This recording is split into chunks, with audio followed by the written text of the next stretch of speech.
ପୋଲ ଚରଉଛନ୍ତି। ପ୍ରିୟ ଭାଇ ଭଉଣୀ ମାନେ ଆଶ୍ଚର୍ଯ୍ୟ ଲାଗୁଛି ନା ନାଇଁ ଆପଣ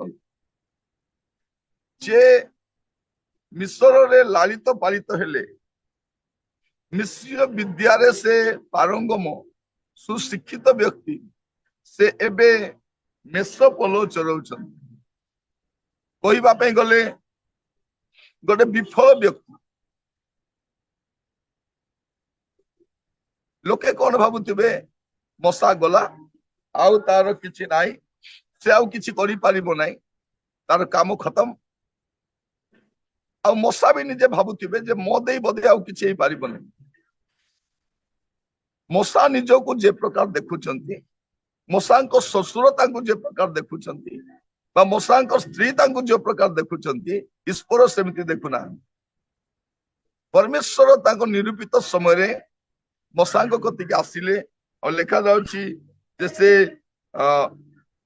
ସେଇ ସ୍ଥାନରେ ସେ ମେଷ ପୋଲ ଚରାଉଥିଲେ। ଆଉ ସେଇଠି ସେ ମେଷ ପୋଲ ଚରାଇବା ସମୟରେ ପରମେଶ୍ୱର ତାଙ୍କୁ ଦର୍ଶନ ଦେଲେ। ଆପଣ 10 ପଦ ପଢନ୍ତୁ। ଏଣୁ ଏବେ ଆସ, ଆମ୍ଭେ ତୁମ୍ଭକୁ ଫାର ନିକଟକୁ ପ୍ରେରଣ କରିବା, ତୁମ୍ଭେ ମିଶ୍ର ଠାରୁ ଆମ୍ଭର ଲୋକ ଇସ୍ରାଏଲ ସନ୍ତାନଗଣକୁ ବାହାର କରି ଆଣିବ। ଏଠି ପ୍ରଭୁ ହଠାତ୍ ଆସି କଣ କହୁଛନ୍ତି, ତୁମେ କଣ କରିବ ଯେ ମିଶ୍ର ଦେଶରୁ ଆମ୍ଭ ଲୋକମାନଙ୍କୁ ତୁମେ ବାହାର କରିକି ଆଣିବ। ତୁମେ କଣ କରିବ, ଆମ ଲୋକମାନଙ୍କୁ ବାହାର କରିକି ଆଣିବ। ମାନେ ପରମେଶ୍ୱର ଯେତେବେଳେ ଦେଖୁଛନ୍ତି ମଶାକୁ, ସେ ଗୋଟେ ମେଷ ପାଳକ ଭାବରେ ଦେଖୁନାହାନ୍ତି, ଇସ୍ରାଏଲର ଗୋଟେ ମହାନ ନେତା ଭାବରେ ଦେଖୁଛି। ଇସ୍ରାଏଲର ଗୋଟେ ମହାନ ନେତାଙ୍କୁ ଦେଖିଲା ଭଳିଆ ପ୍ରଭୁ ଦେଖୁଛନ୍ତି। ମୁଁ କାହିଁକି ଏ କଥା କହୁଛି, ଆପଣ ନିଜକୁ ଯେ ପ୍ରକାର ଦେଖୁଛନ୍ତି, ପ୍ରଭୁ ଆପଣଙ୍କୁ ସେ ପ୍ରକାର ଦେଖନ୍ତିନି। ଆପଣଙ୍କ ପରିବାର ଲୋକ ଆପଣଙ୍କୁ ଯେ ପ୍ରକାର ଦେଖନ୍ତି, ପ୍ରଭୁ ସେ ପ୍ରକାର ଦେଖନ୍ତି ନାହିଁ।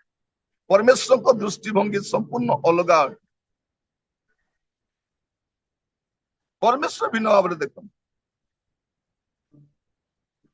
ଅବି ମୁଁ ଯାଇଥିଲି ଗୋଟେ ଜାଗାରେ ପ୍ରଚାର କରିବା ପାଇଁ, ସେଠି ଗୋଟେ ପୁଅକୁ ସାକ୍ଷାତ କଲି।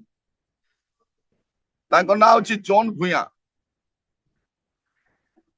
ଠିକ ବାନ୍ଧିଲେ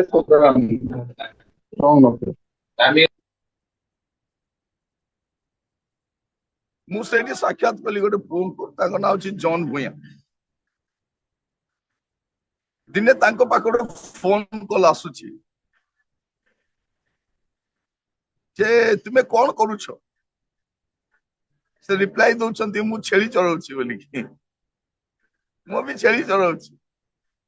ତାପରେ ସିଆଡେ କଲ କରିବା ଲୋକ କହୁଛନ୍ତି, ତୁମେ ଜାଣିଛ ତୁମେ ଓଏସ୍ କ୍ଲିୟର କରିଛ। ତୁମେ ଓଏସ୍ କ୍ଲିୟର କରିଛ। ମୁଁ ତାଙ୍କୁ ଭେଟିଥିଲି ଏବେ, ସେ ଆମ ରାୟଗଡାରେ ସେ ପୋଷ୍ଟିଂ ଅଛନ୍ତି। ସେ ମାନେ ଭଲ ପୋଷ୍ଟିଂ ଅଛନ୍ତି। ଏବେ ତାଙ୍କର ପୋଷ୍ଟିଂ ଆଉ ଚେଞ୍ଜ ହେଲା। ସେ କହିଲେ ସାର୍ ମୁଁ କୋଚିଂ ବି ନେଇନାହିଁ ଓଏସ୍ ପାଇଁ। ସେ କୋଚିଂ ଗରିବ, ସେ ତାଙ୍କ ବାପା ଗୋଟେ ଚୌକିଦାର ସେ ଅଞ୍ଚଳର। ସେ ପୁଅଟା କହିଲେ ସାର୍ ମୁଁ କୋଚିଂ ବି ନେଇନାହିଁ, ଖାଲି ବାଇବଲ ପଢିଲି ସାର୍। ମୁଁ ଯେତେବେଳେ ଫାଇନାଲ ଭାଇବା ଦେବାକୁ ଯାଉଥିଲି, ସେ କହୁଥିଲା, ମତେ ଦେଖି ହସିଲେ, ଛୋଟ ପତଳା ଛୁଆଟା, ତୁ ତ ଛୁଆ ଅଛୁ, ତୁ କଣ ଓଏସ୍। ମୁଁ ଶୁଣିଲି ନାହିଁ, ପ୍ରାର୍ଥନା କରି ଗଲି, ଆଉ ମୁଁ ଦେଇକି ଆସିଲି। ମୁଁ କହିବା ପାଇଁ ଚାହେଁ, ମନୁଷ୍ୟ ମାନେ ଯେମିତି ଦେଖନ୍ତି, ପ୍ରଭୁ ଆମକୁ ସେମିତି ଦେଖନ୍ତିନି। ଆପଣଙ୍କ ମଣ୍ଡଳୀ ଲୋକ ଦେଖନ୍ତି, ପରିବାର ଲୋକ ଦେଖନ୍ତି, ବାପା ମା ଦେଖନ୍ତି, କୁହନ୍ତି ଏ ପିଲା ଆଉ କିଛି ହବ ନାହିଁ, ଆ ଦେଇ କିଛି ହେଲା ଭଳିଆ ନାହିଁ, ଏ ବେକାରରେ ଖାଲି ବସିକି ଖାଉଛି, ଗିଳୁଛି ଥାଳି ଥାଳି। ଆପଣଙ୍କୁ ଦେଖି ଭାବୁଥିବେ, କିନ୍ତୁ ମନେ ରଖିଥାନ୍ତୁ, ପରମେଶ୍ୱର ସେପରି ଦେଖନ୍ତି ନାହିଁ। ମଶାଙ୍କୁ ପ୍ରଭୁ କେମିତି ଦେଖୁଛନ୍ତି, ଏଠି ଦେଖୁଛୁ ଇସ୍ରାଏଲର ଗୋଟେ ମହାନ ନେତା, ଯେ 6 ଲକ୍ଷ ଲୋକଙ୍କୁ ଏକୁଟିଆ କଢେଇକି ନେବେ, ଫାରୋ ସାମ୍ନାରେ ଠିଆ ହେବେ ଆଉ ପ୍ରଭୁଙ୍କ ସପକ୍ଷରେ କଥା କହି ବାହାର କରି ଆଣିବେ। ମୋର ପ୍ରିୟ ଭାଇ ଭଉଣୀ ମାନେ, ମୁଁ କହିବା ପାଇଁ ଚାହେଁ, ମନୁଷ୍ୟ ଯେପରି ଦେଖେ ପରମେଶ୍ୱର ଆପଣଙ୍କୁ ସେପରି ଦେଖନ୍ତି ନାହିଁ। ମନେ ରଖିଥାନ୍ତୁ, ଆଜି ଲୋକମାନେ କହୁଥାନ୍ତି ଆପଣଙ୍କୁ ଦେଖିକି, ଏ ଝିଅ ତ ଗଲା, ଆଉ ଫ୍ୟୁଚର ନାହିଁ, ଏ ପୁଅର ଫ୍ୟୁଚର ନାହିଁ, କଣ ହବ କେ ଜାଣେ। କିନ୍ତୁ ପରମେଶ୍ୱର ଆପଣଙ୍କ ପାଇଁ ଗୋଟେ ଉତ୍ତମ ଯୋଜନା ରଖିଛନ୍ତି। ଆଉ ନିରୂପିତ ସମୟରେ ଆପଣ ଜାଣିପାରିବେ ଯେ ପରମେଶ୍ୱର କିପରି କାର୍ଯ୍ୟ। ଆପଣ ଯଦି ଦେଖିବେ ପ୍ରଥମ ସାମୁଏଲ ତାର 3 ପର୍ବ ପ୍ରଥମ ପଦ, ପ୍ରଥମ ସାମୁଏଲ 3 ଅଧ୍ୟାୟ ତାର ପ୍ରଥମ ପଦ। ସେ ସମୟରେ ବାଳକ ସାମୁଏଲ ଏଲିଙ୍କ ସମ୍ମୁଖରେ ସଦାପ୍ରଭୁଙ୍କ ପରିଚର୍ଯ୍ୟା କଲେ। ସେ କାଳରେ ସଦାପ୍ରଭୁଙ୍କ ବାକ୍ୟ ଦୁର୍ଲଭ ଥିଲା, ପ୍ରକାଶ୍ୟ ଦର୍ଶନ ନଥିଲା। ଏଠି କଣ ଲେଖାଯାଉଛି ଯେ ସାମୁଏଲ, ବାଳକ ସାମୁଏଲ ବୋଲି ଲେଖାଯାଉଛି। କଣ ଲେଖାଯାଉଛି? ବାଳକ ସାମୁଏଲ ଏଲିଙ୍କ ସମ୍ମୁଖରେ ସଦାପ୍ରଭୁଙ୍କ ପରିଚର୍ଯ୍ୟା କଲେ। ବାଳକ ସାମୁଏଲ, ଛୋଟ ବାଳକ ସାମୁଏଲ। କିନ୍ତୁ ପରମେଶ୍ୱର କେମିତି ଦେଖୁଛନ୍ତି, ଆପଣ 20 ପଦ ଦେଖନ୍ତୁ। 20 ପଦ, 20 ପଦ। ତହିଁରେ ସାମୁଏଲ ଯେ ସଦାପ୍ରଭୁଙ୍କ ଭବିଷ୍ୟତ ବକ୍ତା ହେବାକୁ ନିଯୁକ୍ତ ହୋଇଅଛନ୍ତି, ଏହା ଦାନ ଠାରୁ ବେର୍ଷେବା ପର୍ଯ୍ୟନ୍ତ ସମସ୍ତ ଇସ୍ରାଏଲ ଜ୍ଞାତ ହେଲେ। ସେ କଣ ପାଇଁ ନିଯୁକ୍ତ ହୋଇଛନ୍ତି? ସଦାପ୍ରଭୁଙ୍କ ଭବିଷ୍ୟତ ବକ୍ତା। ପରମେଶ୍ୱର ସାମୁଏଲକୁ ବାଳକ ଭାବରେ ଦେଖୁନାହାନ୍ତି। ହୁଏତ ଏଲି ଭାବୁଥିବେ ଗୋଟେ ବାଳକ, ତା ମା ଆଣିକି ମୋ ପାଖରେ ଛାଡି ଦେଇଛି।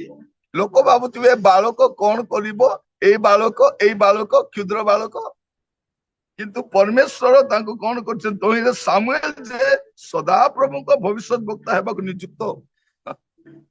ସଦାପ୍ରଭୁଙ୍କ ଭବିଷ୍ୟତ ବକ୍ତା ଭାବି ଦେଖନ୍ତୁ। ମୁଁ ଆଜି ଆପଣ ମାନଙ୍କୁ ଇନକରେଜ କରିବା ପାଇଁ ଚାହେଁ, ମନୁଷ୍ୟ ଯେପରି ଦେଖେ ପ୍ରଭୁ ସେପରି ଦେଖନ୍ତି ନାହିଁ। ଲୋକମାନେ ବେଳେ ବେଳେ ମତେ ଦେଖନ୍ତି, ତଳ ଉପରୁ ଅନାନ୍ତି, ମୋ ଡ୍ରେସକୁ ଦେଖନ୍ତି, ମୋ ଜୋତାକୁ ଦେଖନ୍ତି, ମତେ ଦେଖନ୍ତି ଆଉ ହସି ଦେଇ ପଳାନ୍ତି। ଅନେକ ଥର ଲୋକମାନେ ଅପମାନ କରିଛନ୍ତି। ଖାଇବା ସମୟରେ ସାଙ୍ଗରେ ଡାଇନିଂ ଟେବୁଲରେ ବସେଇ ନାହାନ୍ତି, ଖାଇ ସାରିଲା ପରେ ଡାକିଛନ୍ତି। ସେ ମିଟିଂର ମୁଁ ମୁଖ୍ୟ ବକ୍ତା, କିନ୍ତୁ ସେମାନଙ୍କୁ ଲଜ୍ଜା ଲାଗେ ଯେ ୟା ସହିତ ବସି ଆମେ କେମିତି ଖାଇପାରିବୁ। ଅନେକ ଥର ଚେୟାର ବି ଚେଞ୍ଜ କରିଛନ୍ତି। ଏଟା ମୁଖ୍ୟ ବକ୍ତା ବସିବେ ବୋଲି ଭାବିଛନ୍ତି, କିନ୍ତୁ ପରେ ମତେ ଦେଖିଲା ପରେ ମୁଁ ତ ମୁଖ୍ୟ ବକ୍ତା ଭଳିଆ ଦେଖାଯାଉନି। ଗୁଡେଇ ଜାଗାରେ ମୁଁ ଦେଖିଛି ଉପେକ୍ଷିତ ହେଇଛି। କିନ୍ତୁ ଏଇ ବାକ୍ୟ ମତେ ଇନକରେଜ କରିଛି ଯେ ମନୁଷ୍ୟ ମାନେ ମତେ ଯେପରି ଦେଖନ୍ତି, ପ୍ରଭୁ ମତେ ସେପରି ଦେଖନ୍ତି ନାହିଁ। ଈଶ୍ୱରଙ୍କ ଦୃଷ୍ଟିଭଙ୍ଗୀ ସମ୍ପୂର୍ଣ୍ଣ ଅଲଗା ଅଟେ। ଈଶ୍ୱରଙ୍କର ଦୃଷ୍ଟିକୋଣ ଅଲଗା ଅଟେ। ମୋର ପ୍ରିୟ ଭାଇ ଭଉଣୀ ମାନେ, ଆଜି ହୁଏତ ଆପଣ ଉପେକ୍ଷିତ ହେଇଯାଇ ପାରନ୍ତି, ଆଜି ଆପଣ ହୁଏତ ସାଧାରଣ ଦେଖା ଯାଉଛନ୍ତି, କିନ୍ତୁ ପରମେଶ୍ୱର ଆପଣଙ୍କୁ ଭିନ୍ନ ଭାବରେ ଦେଖୁଛନ୍ତି। ମୁଁ ଆପଣଙ୍କୁ କହିବା ପାଇଁ ଚାହେଁ, ପ୍ରଭୁ ଆମମାନଙ୍କୁ ପ୍ରତ୍ୟେକଙ୍କୁ ସାହାଯ୍ୟ କରନ୍ତୁ। ଆଜି ବାକ୍ୟ ଶୁଣିବା ସମୟରେ ଆମେ ପ୍ରାର୍ଥନାର ସହିତ ଆମେ ଶୁଣିବା ଯେ ପରମେଶ୍ୱର ଆପଣଙ୍କୁ ଭିନ୍ନ ଭାବରେ ଦେଖୁଛନ୍ତି।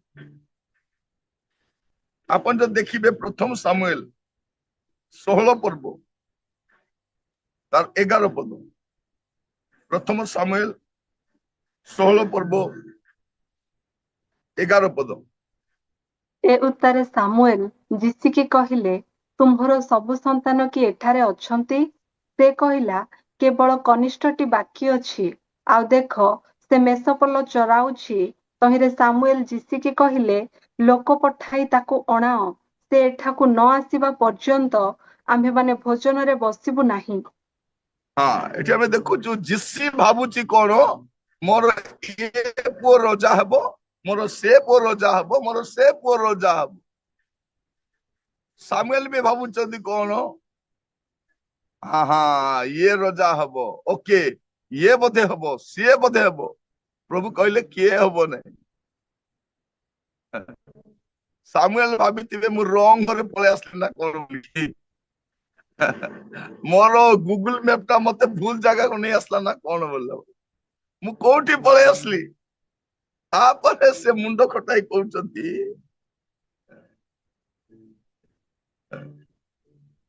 ଏତିକି ଏକା ତମର ପୁଅ କିଏ? ସେ କହିଲେ ନାଇଁ ଗୋଟେ ଅଛି, ସେ କେବଳ ଛେଳି ଚରାଉଛି, ଆଉ ତାର କାମ କିଛି ନାଇଁ। ସେ ଏ ରଜା ପଜା ହେଲା ଭଳିଆ ଦେଖା ଯାଉ ନାହିଁ, ତାର ସେ ଔକାତ ନାହିଁ, ଟ୍ୟାଲେଣ୍ଟ ନାହିଁ, ଏବିଲିଟି ନାହିଁ, ସେ କଣ ହେଇପାରିବ? ମୁଁ କହିବା ପାଇଁ ଚାହେଁ ଆପଣ ବି ଏବେ ପର୍ଯ୍ୟନ୍ତ ହାରି ନଥାନ୍ତୁ। ଆପଣ ନିଜକୁ ଭାବି ନଥାନ୍ତୁ ମୋ ଦେଇ କିଛି ହବ ନାହିଁ। ଆପଣ ଗୋଟେ ଗାଁର ସାଧାରଣ ଲୋକ ହେଇପାରନ୍ତି। ମୁଁ କହୁଥିଲି ଜନ୍ ଭୂୟାଁ ବିଷୟରେ। ଅମନର ଲୋକ ବାକ କି କଣ ମୁଁ ଜାଣି ନାହିଁ, ସେ ବି ଭୂୟାଁ ଏକା, ସେ ବି ଭୂୟାଁ ଏକା। ହେଲା ଛୋଟ ଗାଁ ଟା, ମାନେ ପାହାଡ ପର୍ବତ ଭିତରେ ଗୋଟେ ଛୋଟ ଗାଁ, ଯୋଉଠି ଆପଣ ସେ ଗାଁ ବୋଲି ବି ଦିଶିବ ନାହିଁ। ରାତିରେ ଲାଇଟ ଲାଗିଲେ ସେ ଗାଁ ଦେଖାଯାଏ। ଗୋଟେ 34ଟା କି 38ଟା ଘର, ସେ ଘର ଭିତରେ ତାର ଗୋଟେ ଛୋଟ ଘର। ସେଇ ଗାଁର ଗୋଟେ ଛୋଟ ପୁଅ।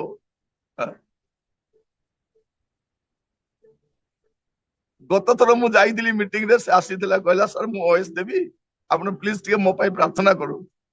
ମୁଁ ପ୍ରାର୍ଥନା କରୁଥିଲି। ଅବିଶ୍ୟ ମୁଁ ଗଲା ପରେ ମିଟିଂ ରେ ଫାଷ୍ଟ ଆସିକି କହୁଛି ସାର୍ ଆପଣ ପ୍ରେୟର କରିଥିଲେ ସାର୍, ମୁଁ ପରିଶ୍ରମ କରି ପାଇଯାଇଛି, ପ୍ରଭୁ ମତେ ଦୟା କରିଛନ୍ତି।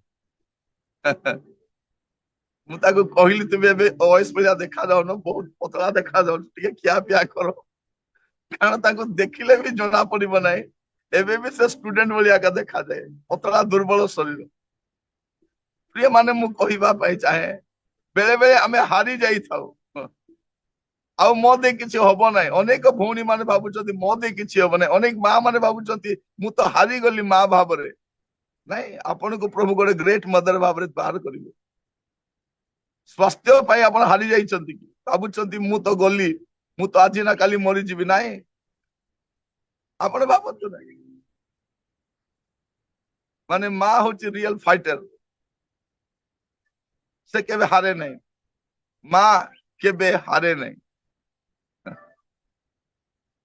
ତାକୁ ପରିସ୍ଥିତି ଏମିତି କରିଦିଏ ଯେ ସେ ହାରିଲା ଭଳିଆ ଦେଖାଯାଏ, ନାଇଁ ସେ ହାରେ ନାହିଁ।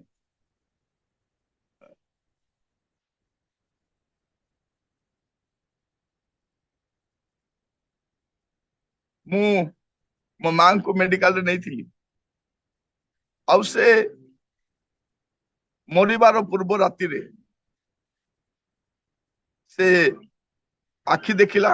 ମୁଁ କହିଲି କଣ ହେଲା? ସେ କହିଲା ତୋର ହାତ ବଢା।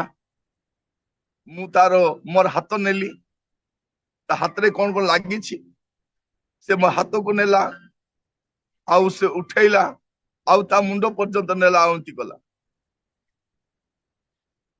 ମାନେ କହିବା ପାଇଁ ଚାହେଁ ମୁଁ ତତେ ଆଶୀର୍ବାଦ କରୁଛି।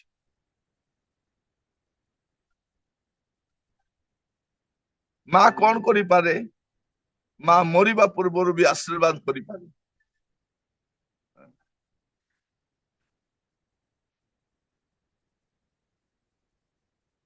ଆଜି ମୁଁ ଯାହା ବି ହେଇଛି, ମୋ ବାପା ମାଙ୍କର ଯଥେଷ୍ଟ ଅବଦାନ ଅଛି। ସେମାନେ ଫେଲିୟର ନୁହନ୍ତି।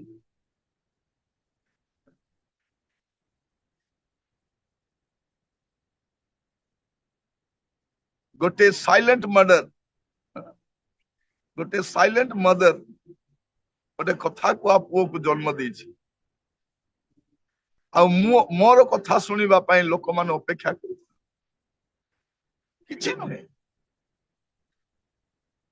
ଆଉ ମୁଁ ଖାଲି କଥା କୁହେ। ମୋ ସ୍ତ୍ରୀ ବେଳେ ବେଳେ କୁହନ୍ତି ତୁମେ ହାଲିଆ କାହିଁକି ହଉନ?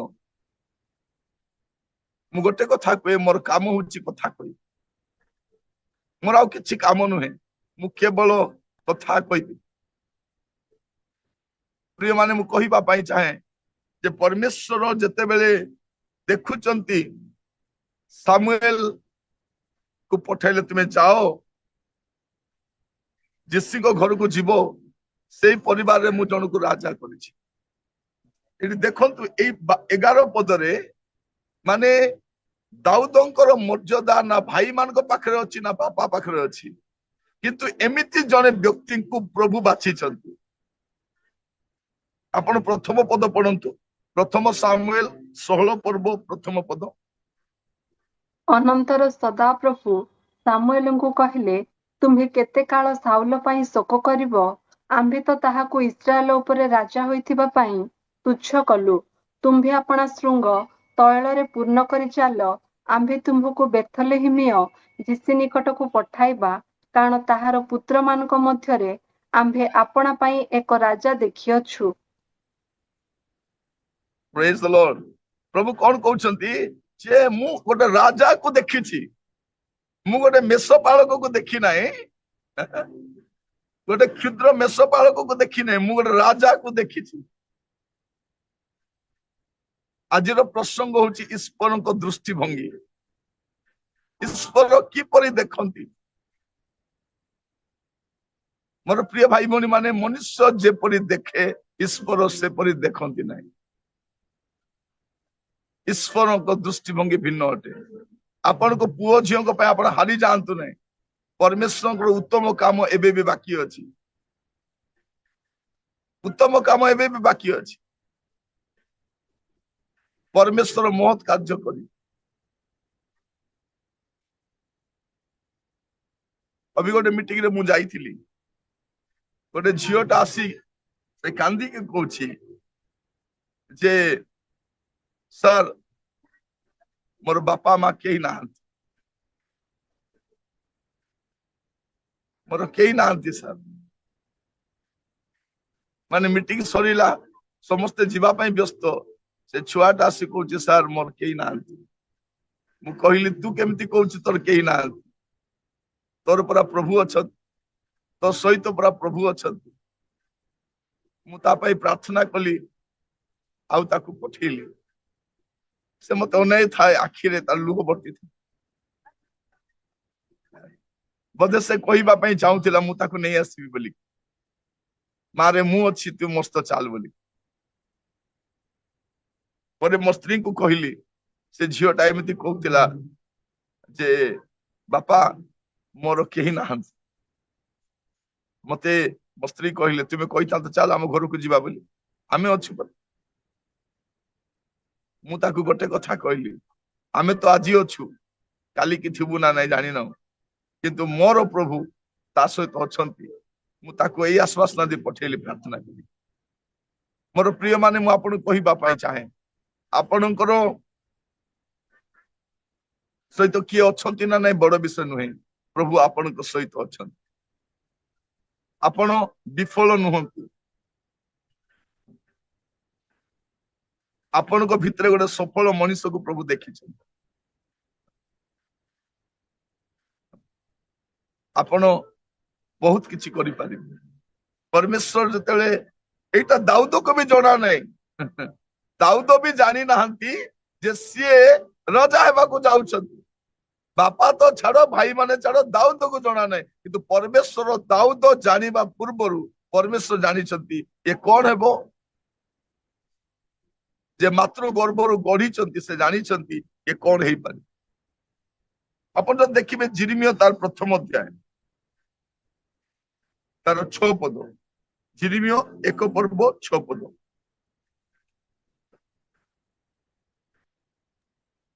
ଏଥିରେ ମୁଁ କହିଲି, ହାୟ ହାୟ, ହେ ପ୍ରଭୁ ସଦାପ୍ରଭୁ, ଦେଖ ମୁଁ କଥା କହି ଜାଣେ ନାହିଁ, କାରଣ ମୁଁ ତ ବାଳକ।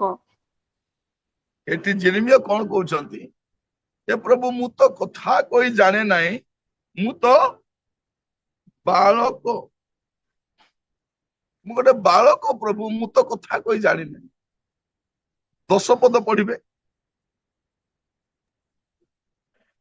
ଦେଖ ଉତ୍ପାଟନ ଓ ଭଗ୍ନ ଓ ବିନାଶ ଓ ନିପାତ କରିବା ନିମନ୍ତେ, ପତନ ଓ ରୋପଣ କରିବା ନିମନ୍ତେ ଆମ୍ଭେ ନାନା ଦେଶ ଓ ରାଜ୍ୟ ଉପରେ ଆଜି ତୁମ୍ଭକୁ ନିଯୁକ୍ତ କଲୁ। ପ୍ରଭୁ କଣ କହୁଛନ୍ତି? ଏଇ ଛୋଟ ବାଳକକୁ କଣ କହୁଛନ୍ତି? ଦେଖ ଉତ୍ପାଟନ ଓ ଭଗ୍ନ विनाश निपात करने निमंते पतन रोपण करने निमंते आमे नाना देश और राज्य ऊपर आज तुमको नियुक्त कलु परमेश्वर गोटे अपॉइंटमेंट लेटर दे कहते आमे तुमको नियुक्त कलु जिनिमिय कहते प्रभु मु बालक प्रभु कहते तुम्हें बालक नुह तुम्हें जड़े भाववादी तुम्हें जड़े महान नेता अट मोर प्रिय माने मुझे मान को कहवाई चाहे बेले बेले आपण निजे भी निजको जानी न था जे आपण किए किंतु जे आपण को मातृगर्भरु गढ़ी सी जानी आपण किए आपण द्वारा कौन हो पारे मोर प्रिय भाई भौणी माने कहवाई चाहे आज वाक्य द्वारा मुझे इनकरेज करने चाहे मन रखी था आपण हे तो आज बयस यथेष्ट हो जाए आपण को लोक उपेक्षा करती किंतु मन रखी था परमेश्वर एवं पर्यंत आपण को उपेक्षा करना परमेश्वर को कार्य रिटायरमेंट नहीं आपण को द्वारा आहरी अनेक कार्य हेबार बाकी अच्छी आपण को द्वारा प्रभु आउ अनेक कार्य करने जाऊँ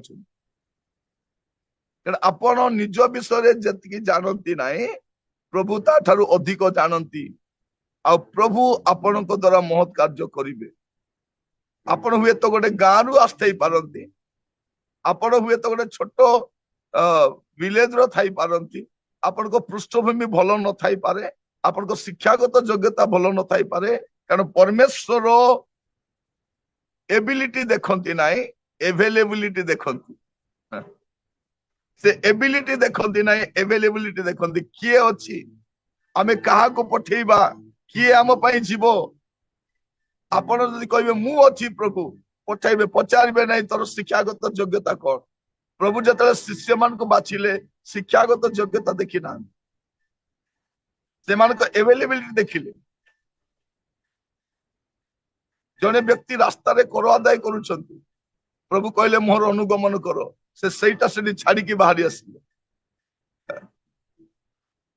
आउ किछि जण से माने माछ धरुथिले माछ जाल सजाड़ुथिले प्रभु कहले आस मोर अनुगमन कर आज आपण को रोग घारी आपण रोगग्रस्त हो जाइछंती आपण भारी जाइछंती भाबुछंती किचन ही मोर लास्ट आपरे आगो को किछि नाही आपण को लोक माने कही कही तिरस्कार करी करी हिनस्ता कर दीछे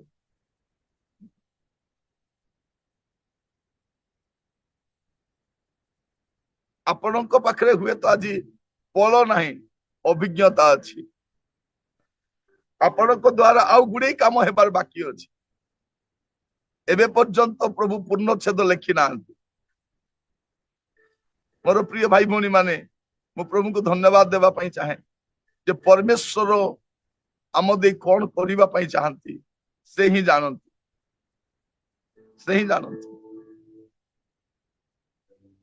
आज प्रभु आपण मान को सुजोग देइछंती पुनी थरे प्रभु को पर विश्वास करबा पई आउ से आउ अनेक कार्य करबार बाकी अछि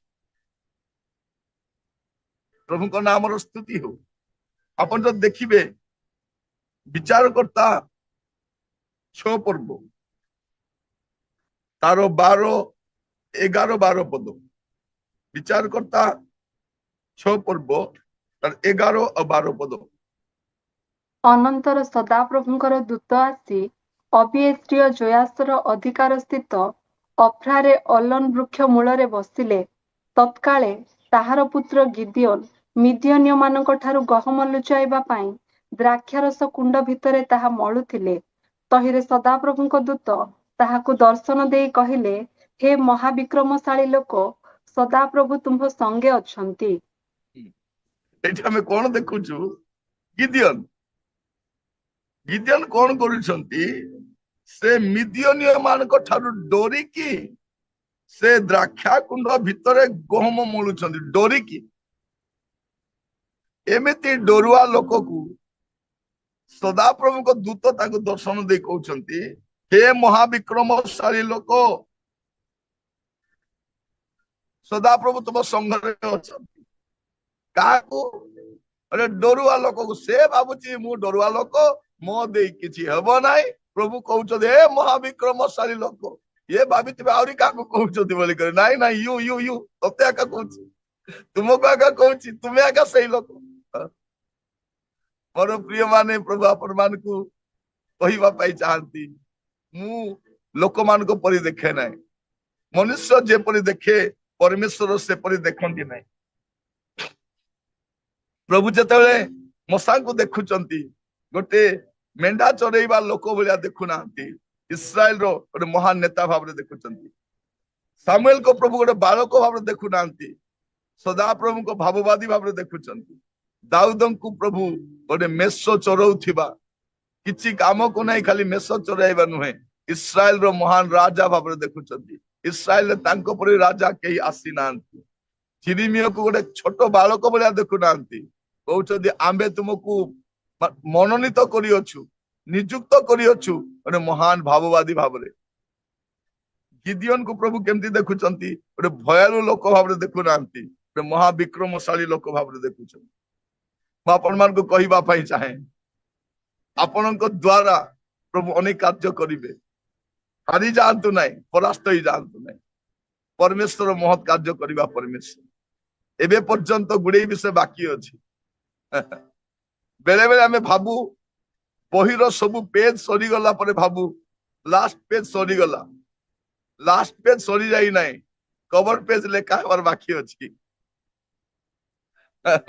ମୁଁ ଆପଣଙ୍କୁ କହିବା ପାଇଁ ଚାହେଁ, ଲାଷ୍ଟ ପେଜ ବହିର ଲାଷ୍ଟ ପେଜ ନୁହେଁ, ଲାଷ୍ଟ ପେଜ ପରେ ବି ଗୋଟେ ପେଜ ଅଛି, ସେଟା ହଉଛି କଭର ପେଜ। ପ୍ରିୟମାନେ, ଲୋକମାନେ କଣ କରନ୍ତି, ବହି କେମିତି ପଢନ୍ତି କିଣନ୍ତି ଜାଣିଛନ୍ତି? ପ୍ରଥମରେ ବହିର ସାମ୍ନା ଦେଖିବେ, ତାପରେ ବହିକୁ ଲେଉଟାଇବେ, ଆଉ ବ୍ୟାକ୍ ପେଜରେ ଯାହା ଲେଖା ଯାଇଥାଏ ତା ବହିର ଜିଷ୍ଟଟା ଥାଏ। ହୁଏତ ଆପଣଙ୍କ ଲାଇଫରେ ପୁରା ପେଜ ସରି ଯାଇଥାଇପାରେ, କିନ୍ତୁ ଏବେ ସେ କଭର ପେଜର ବ୍ୟାକଟା ଲେଖା ହେବାର ବାକି ଅଛି। ଆଉ ପ୍ରଭୁ ସେଇଟା ବି କରିପାରନ୍ତି, ସେଇଟା ବି କରିପାରନ୍ତି। ମୁଁ ଦିନେ ବସିକି କାନ୍ଦୁଥାଏ, କାରଣ ମୋ ଦେଇ ଗୁଡେଇ ବିଷୟ ହେଇପାରିବ ନାହିଁ ବୋଲି ମୁଁ ଜାଣିଲି। ଆଉ ଆମ ଘର ଛୋଟ ଥାଏ, ମୁଁ ପ୍ରାର୍ଥନା କରିବା ପାଇଁ ବହୁତ ଦୂରକୁ ଯାଏ, ମାନେ ଇଭିନିଂ ୱାକ୍ କଲା ବେଳେ ବହୁତ ଦୂରକୁ ଯାଏ, ଯୋଉଠି କେହି ନଥାନ୍ତି। ମୁଁ ଚାରିଆଡେ ଅନାଏ, ଦେଖେ କେହି ନଥାନ୍ତି। ସେଇଠି ଆଣ୍ଠୁ ମାରି ମୁଁ କାନ୍ଦିକି କୁହେ ପ୍ରଭୁଙ୍କୁ, ପ୍ରଭୁ ମୁଁ କଣ କରିବି? ମୋ ଦେଇ ତ କିଛି ହେଲା ପରେ ଲାଗୁନାହିଁ। ବେଳେ ବେଳେ ବର୍ଷା ହଉଥାଏ, ମୁଁ ଛତା ଧରିକି ଯାଏ, ଆଉ ଛତା ଧରିକି ଆଣ୍ଠେଇକି ମୁଁ କୁହେ ପ୍ରଭୁଙ୍କୁ, ପ୍ରଭୁ ମୁଁ କଣ କରିବି ପ୍ରଭୁ, ମୁଁ ଜାଣି ନାହିଁ। ପରମେଶ୍ୱର ଗୋଟେ ଫେଲିୟର ଲୋକକୁ, ଗୋଟେ ବିଫଳ ମଣିଷକୁ ତାଙ୍କର ଦାସ ଭାବରେ ବ୍ୟବହାର କରିପାରନ୍ତି। ମୋର ପ୍ରିୟ ଭାଇ ଭଉଣୀ ମାନେ, ମୁଁ କହିବା ପାଇଁ ଚାହେଁ, ଆପଣ ମଧ୍ୟ ଭାବୁଥାଇ ପାରନ୍ତି ମୋ ଦେଇ ଆଉ କିଛି ହେଇପାରିବନି। ପରମେଶ୍ୱର ମହତ୍ କାର୍ଯ୍ୟ କରିପାରନ୍ତି। ଆଜି ମୁଁ ଆପଣ ମାନଙ୍କ ସହିତ ପରମେଶ୍ୱରଙ୍କ ବାକ୍ୟ ରଖୁଛି। ରାତି ସାରା ଆମେ ଶୋଇନାଉ, କାରଣ ଏଠି କରେଣ୍ଟ ନାହିଁ। ରାତି 12ଟାରୁ ସକାଳ 5ଟା ପର୍ଯ୍ୟନ୍ତ ପାୱାର କଟ ଥିଲା। ଆମେ ଯୋଉ ରୁମ ରେ ଅଛୁ ବହୁତ ଗରମ, କବାଟ ଝରକା ମଧ୍ୟ ଖୋଲି ହବନି। ମଶା ଯେ ଏତେ କହିଲେ ନ ସରେ। ରାତି ସାରା ମଶା ମାଛି ମାରି ମାରି ଆମେ ବସିଛୁ, ରାତି ସାରା ଶୋଇନ। ଏବେ ଦିନ ସାରା ମିଟିଂ ଅଛି, ଏବେ ଦିନରେ ପୁଣି ଜର୍ଣ୍ଣି କରିବାର ଅଛି, କାଲିକି ପୁଣି ମିଟିଂ ଅଛି। ପରମେଶ୍ୱର ଆପଣଙ୍କ ଶକ୍ତିର ବାହାରେ କାର୍ଯ୍ୟ କରିପାରନ୍ତି। ପରମେଶ୍ୱର ମହତ୍ କାର୍ଯ୍ୟ କରନ୍ତି। ପ୍ରିୟ ଭାଇ ଭଉଣୀ ମାନେ, ହାରି ଯାଆନ୍ତୁ ନାହିଁ। ହାରିବା ପୂର୍ବରୁ କିଛି କରିକି ଯିବାର ଅଛି। ମୁଁ ଆପଣ ମାନଙ୍କୁ କହିବା ପାଇଁ ଚାହେଁ, ସେଦିନ ନୀର ଅର୍ଡର ଦେଇଛି ପାଉଲଙ୍କର ମସ୍ତକ ଛେଦନ କରିବା ପାଇଁ। ତା ପୂର୍ବରୁ ପାଉଲ କଣ ବୋଲି କହୁଛନ୍ତି, ପୁଣି ମୁଁ ପଢିବା ପାଇଁ ଚାହେଁ। ୟାର ଅର୍ଡର ହେଇଯାଇଛି, କଣ କରିବ ସେ? ପାଉଲଙ୍କର ମସ୍ତକ ଛେଦନ କରିବ। ଦ୍ୱିତୀୟ ତିମୋଥୀ କାଢ଼ନ୍ତୁ ମୋ ସହିତ, ଦ୍ୱିତୀୟ ତିମୋଥୀ ତାର 4 ପର୍ବ ତାର 6 ପଦରୁ 8 ପଦ। କାରଣ ଏବେ ହେ ମୋର ପ୍ରାଣ ଆହୁତି ପରି ଢଳା ଯାଉଅଛି, ମୋହର ମହାପ୍ରୟାଣର ସମୟ ଉପସ୍ଥିତ। ମୁଁ ଉତ୍ତମ ଯୁଦ୍ଧରେ ପ୍ରାଣପଣ କରିଅଛି, ନିରୂପିତ ପଥର ଶେଷ ପର୍ଯ୍ୟନ୍ତ ଦୌଡ଼ିଅଛି, ମୁଁ ବିଶ୍ୱାସ ରକ୍ଷା କରିଅଛି। ଅଦ୍ୟାବଧି ମୋ ନିମନ୍ତେ ଧାର୍ମିକତାର ମୁକୁଟ ରଖାଯାଇଅଛି, ତାହା ସେହି ମହାଦିନରେ ନ୍ୟାୟବାନ ବିଚାରକର୍ତ୍ତା ପ୍ରଭୁ ମତେ ଦେବେ। ପୁଣି କେବଳ ମତେ ନୁହେଁ, ମାତ୍ର ଯେତେ ଲୋକ ତାହାଙ୍କ ଆଗମନକୁ ପ୍ରିୟ ଜ୍ଞାନ କରନ୍ତି, ସେ ସମସ୍ତଙ୍କୁ ଦେବେ। ଏଠି ଆପଣ ଦେଖନ୍ତୁ ଯେ ସିଆଡେ ଅର୍ଡର ହେଇଯାଇଛି କଣ? ନୀର କହୁଛି ଯେ ପାଉଲଙ୍କର ମସ୍ତକ ଛେଦନ କରାଯିବ, ଇଆଡେ ଇଏ କହୁଛନ୍ତି ମୋ ପାଇଁ ମୁକୁଟ ରଖାଯାଇଅଛି। ମାନେ ନୀର ମୋର ମସ୍ତକ ଛେଦନ କରିପାରିବ, କିନ୍ତୁ ମୋର ମୁକୁଟକୁ ହରଣ କରିପାରିବ ନାହିଁ। ହାଲେଲୁୟା। ମାନେ ମୃତ୍ୟୁ ଶଯ୍ୟାରେ ମଧ୍ୟ ଗୋଟେ ସଫଳତାର ଜୟଗାନ କରିବା ଲୋକ ପାଉଲ ଅଟନ୍ତି। ହୁଏତ ଆପଣଙ୍କୁ ରୋଗ, ପାରିବାରିକ ସମସ୍ୟା, କଷ୍ଟ, ବାଧା, ବିଘ୍ନ ଆପଣଙ୍କୁ ଛନ୍ଦି ଦେଇଛି, କିନ୍ତୁ ମୁଁ କହିବା ପାଇଁ ଚାହେଁ ସେଇଠାରୁ ଗୋଟେ ନୂଆ ଆରମ୍ଭ ହବ। ଖ୍ରୀଷ୍ଟିଆନ ଜୀବନ କେବେ ସମାପ୍ତ ହୁଏ ନାହିଁ, ଆରମ୍ଭ ହେଇଛି, କଣ୍ଟିନ୍ୟୁ ହେବ। ପ୍ରଭୁ ଆପଣ ମାନଙ୍କୁ ଆଶୀର୍ବାଦ କରନ୍ତୁ। ମୋର ପ୍ରିୟ ଭାଇ ଭଉଣୀ ମାନେ, ଆପଣ ମାନେ ନିଜକୁ ଯେପରି ଦେଖୁଛନ୍ତି ପ୍ରଭୁ ସେପରି ଦେଖନ୍ତି ନାହିଁ, ମନୁଷ୍ୟ ଭଳି ପ୍ରଭୁ ଦେଖନ୍ତି ନାହିଁ। ତାଙ୍କ ଦୃଷ୍ଟିଭଙ୍ଗୀ ସମ୍ପୂର୍ଣ୍ଣ ଅଲଗା। ପ୍ରଭୁ ଆପଣଙ୍କ ପାଇଁ ମହତ୍ କାର୍ଯ୍ୟ କରିବେ, ମହତ୍ ଯୋଜନା ରଖିଛନ୍ତି। ଆପଣ ହାରି ଯାଆନ୍ତୁ ନାହିଁ, ପ୍ରାର୍ଥନା କରିବା। ଅନୁଗ୍ରହକାରୀ ପିତା ପରମେଶ୍ୱର, ମୁଁ ଆପଣଙ୍କୁ ଧନ୍ୟବାଦ ଦଉଛି ଆପଣ ଦେଇଥିବା ସୁନ୍ଦର ସମୟ ପାଇଁ।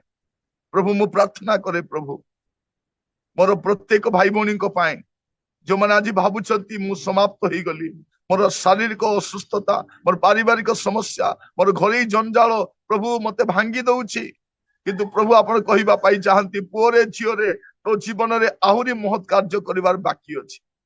ପ୍ରଭୁ ମୁଁ ପ୍ରାର୍ଥନା କରୁଛି, ପ୍ରଭୁ ଆପଣ ଦୟା କରନ୍ତୁ ପ୍ରତ୍ୟେକଙ୍କ ଜୀବନରେ, ଆପଣ ଅନୁଗ୍ରହ କରନ୍ତୁ ପ୍ରତ୍ୟେକଙ୍କ ଜୀବନରେ। ପ୍ରଭୁ ଆଜି ସେମାନଙ୍କ ଜୀବନରେ ନୂଆ ଅଧ୍ୟାୟ ଆପଣ ଲେଖନ୍ତୁ ରାଜା, ଆପଣ ଦୟା କରନ୍ତୁ, ଆପଣ ସାହାଯ୍ୟ କରନ୍ତୁ। ପ୍ରେମୀ ପିତା ପରମେଶ୍ୱର, ଆପଣଙ୍କ ଦାସ ଭାବରେ ପ୍ରତ୍ୟେକଙ୍କୁ ପିତା ପୁତ୍ର ପବିତ୍ର ଆତ୍ମାଙ୍କ ନାମରେ ଆଶୀର୍ବାଦ କରି ପ୍ରାର୍ଥନା ଉତ୍ସର୍ଗ କରୁଛି, ଦୟାରେ ଗ୍ରହଣ କରନ୍ତୁ। ଆମେନ୍। ଆମେନ୍। ଆମେନ୍। ଆସନ୍ତୁ ଆମେ ଶେଷ ଆଶୀର୍ବାଦ ଗ୍ରହଣ